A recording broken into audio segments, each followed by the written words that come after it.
All right, Retevis sent in another radio for a review. This is their new A3, and so we'll be reviewing that. We'll get rid of the box here. What comes with the manual, you get this other strange antenna, so we'll leave that out. You get a strap, and you get a drop-in charger, which is always nice, and a clip that you can add, a belt clip that you can add. So, all right, I can get the box out of the way. We can take a look at the radio.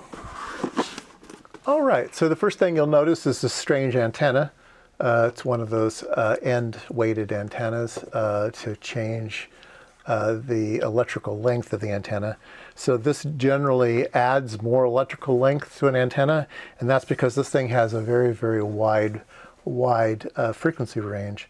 It is a open all frequency receiver, and then it does transmit on 4 different bands, and these are amateur radio bands, so you need to be licensed. It transmits on 10 meters, 29 megahertz, 30 megahertz. It transmits on the 6 meter band, 54 megahertz.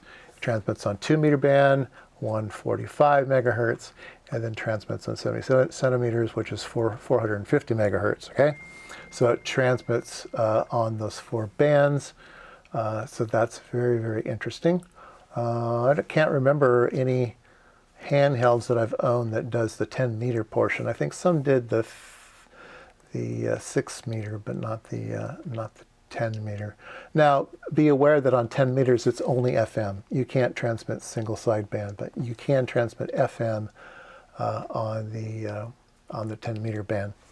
All right, so let's take here. The first thing you should know is this is basically the same radio as the TK11. So if you know anything about the TK11, it's going to apply here. So if you've seen a review of the TK11, just assume it's going to be the same thing with a different color scheme. I believe this is the only, Retevis is the only one with this color scheme. All right, so comes up, IMSAI guy. And then it's got some frequencies already programmed into it. It's A and B. This is real standard stuff, either the A channel or the B channel. And you can set it up to monitor both simultaneously. And then you can set the ratio of, I think, volume between the two, A and the B. I don't know.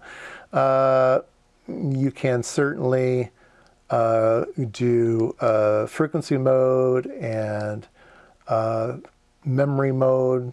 It's got lots of memories in it. All right, so let's go ahead and use the upper band here. We'll go into memory mode, and over here it says F01. That's the band. So it's got a lot of different bands, and it has a band switch. So this is the F1 band, F2 band, 3.5 megahertz, F3 band, 29 megahertz, F4 band, 53. F5 band 118, F6 band 145, F7 band 245. It will receive here, but you can't transmit on those frequencies. The F band, the 9 band, the 10 band, 11 band, we're getting way up there, and we can go up really, really high. All right, so let's talk about something you might be interested in. I know I'm interested in it. Is does it do air or not? Yes, it does do air, and we can. Let's see. You can do scanning. You can do scanning in memory mode, and it'll find stations and stuff. You can go. I mean, in VFO mode, in memory mode, you can scan, and I have it set right now to do a scan, and it's quite fast. So if we hear anything on the local airport,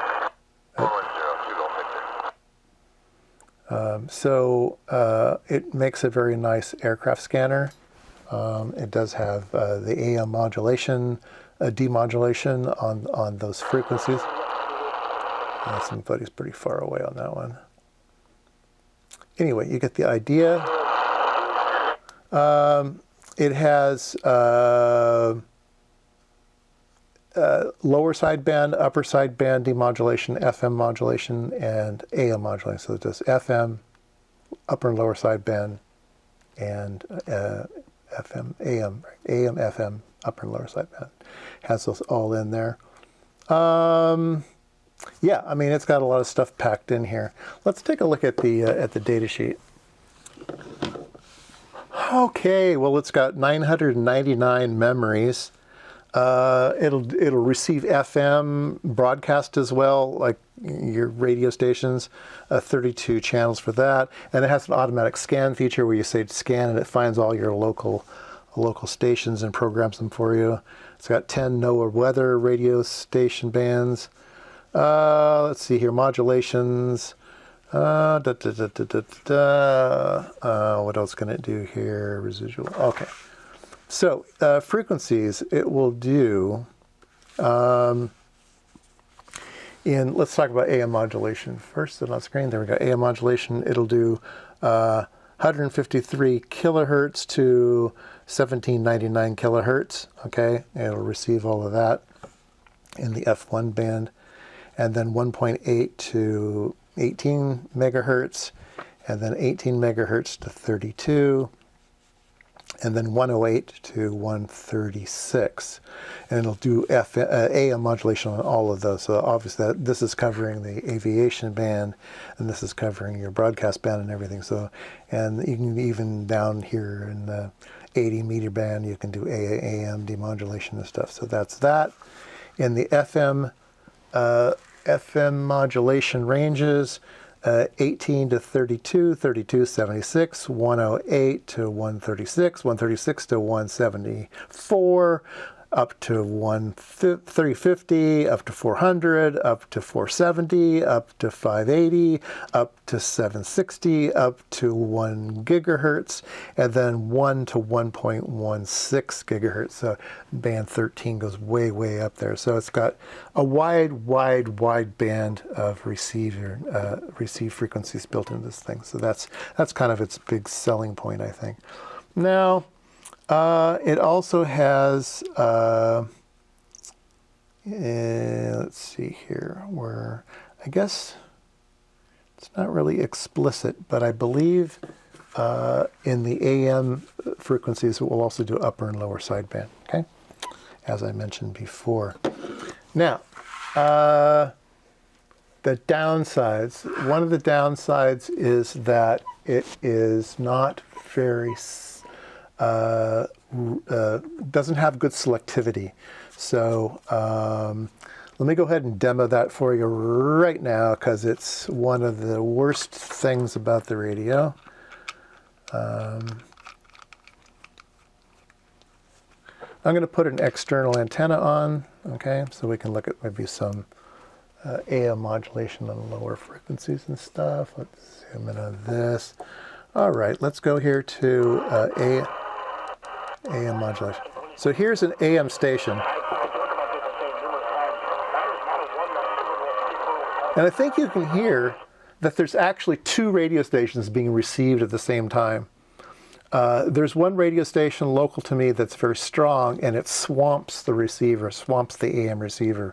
So it can't distinguish between those 2 radio stations. It's completely interfered by the other station, okay? But it gets worse. So if we go here to 5 megahertz, WWV at 5 megahertz, here's WWV at 10 megahertz, here's WWV at 20 megahertz. And you can hear it's the same radio station that's interfering with all of those. So anytime you're operating at this AM demodulation at these lower frequencies, it is completely swamping the radio, okay? And so it's really not usable for those things. Now, maybe I could get a filter and put a filter on the antenna to cut out those broadcast bands, but it would mean you having to do that and extra money, and then you can't transmit. And anyway, I think that's a big downfall of the radio, is it's just being swamped by external sources. Now, it does have this weird antenna, so we should talk about that now. It has the regular antenna. I put a BNC adapter on it right now, but it has a male male SMA, so typical stuff, okay? And then it has, under this little flap here, it has this antenna to plug onto. So what is this antenna? Well, it is good from 1.53 to 18 megahertz, and it's coming into this here. And I'm not hearing anything. If we go back to the AM station, there we go. So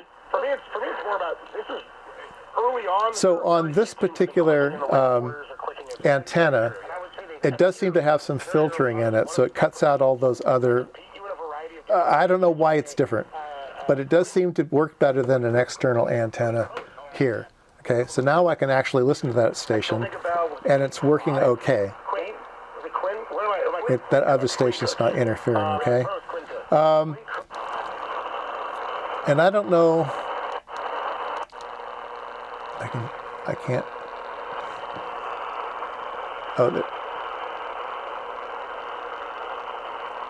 I can just barely hear WWE right now. It's in the middle of the day at 20 megahertz. So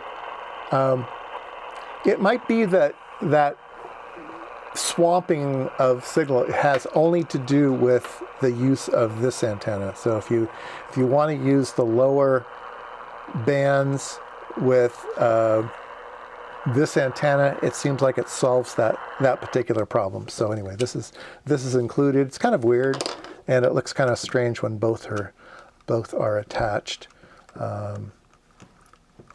So if you had both on here, it does fit, but then it doesn't give you a lot of. You want to kind of move this thing around until you get. It's kind of a bow tie type arrangement of sensitivity, so you kind of have to point it right at the station you want to listen to. But anyway, that's this antenna, and it is marked on it. It's good to up to 18 megahertz. Okay, so okay, so having said all of that, we'll go ahead and test the output power on the various bands. It does have high power and low power settings. Okay, so I'll show you a bunch of measurements here that I did on my my HP radio monitor, and you can see that it's pretty healthy, but in output power at high, and then it also has the low settings. And I'll put a graph here. I'll kind of summarize all of the. All right, I'll also do some measurements on the spectral purity of this thing. At 440 megahertz, it's quite clean because it does have filtering above that. But the lower bands aren't going to have as good a filtering in them, and so there's going to be some harmonics that show up. It's up to you whether you think they're within spec or not. They're okay, it seems, but some people are pretty particular about the amount of spurs in radio, so I'll let you be the judge. All right, it does come with the drop-in charger, but there's also a little port here on the back that you can put in USB-C and charge it that way. That's the way I've been doing it. It does have a removable battery, so quite a healthy battery. Oh. 2.5 amp hours at 18.5 watt hours. So yeah, pretty nice healthy battery.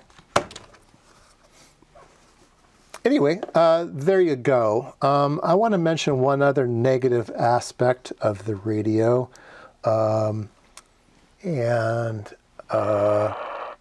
let's see here. Let me go to VFO mode, and then let me go to, let's see, a different band. Let's go to this band. Let's say that we're going to try to receive some broadcast band or something. And we'll say, okay, we want to go to frequency 0068, I don't know, something like that, right? And we just want to see if there's something there. We're in AM demodulation. The way you hit demodulation is here. lower sideband, upper sideband, CW. It does do CW, and it allows you to set the tone, 700 or 800 megahertz, whatever. You can set whatever frequency you want the CW to be. Okay, so let's say that we're going to try to receive some lower sideband. In fact, let's see if we can go to 007, 073. There should be some FT8 type traffic here. Our problem is, if we want to scan the band, we can go click, click, click, click, click, and you can hear that it's desquelching every time I push the button. So you say, okay, well, I'll just push the button. I'll hold it down. I'll hold it down and let it scroll. The frequencies are changing on the display, but we're still on that original frequency. The frequency doesn't change until I let up. Now we're on that frequency. And now we're going to be receiving on that 138 megahertz, 1.138. But so I can't hold it down and like try to find something. Maybe I'm looking for something, trying to go back and forth. No, you have to push it, push, push, push, push, push. So that is kind of a downside of the radio there. Here's a look at the that strange antenna's resonant points.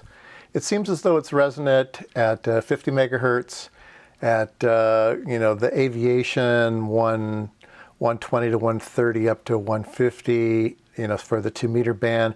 It also has a resonance up around the 77 meter band or the GRMS bands, that area in there. What it doesn't have is a resonance for the 10 meter band, so I would not use this antenna to transmit on 10 meters. All right, so I think that's all the review I'm going to do on the radio. Pretty standard everything else. Interesting things about it are it's completely frequencies all the way up into a gigahertz, all different modes for demodulation, quad transmit. So there's a lot packed into this radio.